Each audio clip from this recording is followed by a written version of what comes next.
এটা basically sudoku হচ্ছে মানে একটা পাজেল, ঠিক আছে। এই পাজেলটাতে এটা জাপানিজ পাজেল, এটা একটা কলাম, একটা রো আর একটা 3x3 গ্রিডে 1 থেকে 9 অবধি ফিল আপ করতে হবে।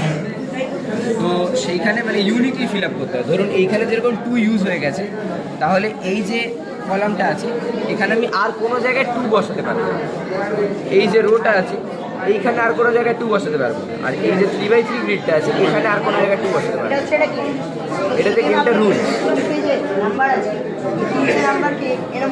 তারপরে হচ্ছে আপনি ওই চার্ট পেপারটা শুনবেন, মানে লেখা আছে ওটা বেসিক্যালি আমরা মানে কম্বিনেটরিং জিনিসটা আমরা কী করে সুডোকুতে ইউজ করি ওটা বলা আছে। কম্বিনেটরিক্স মানে আমি সিম্পল ওয়ার্ডসে বোঝাচ্ছি জিনিস। তো ধরুন 1 নম্বর হচ্ছে নেকেড আর হিডেন সাবসেট। আমরা একটা কলাম, একটা রো আর একটা 3x3 গ্রিডকে সাবসেট বলি, ঠিক আছে। এবার একটা নেকেড সাবসেট কীরকম হয়,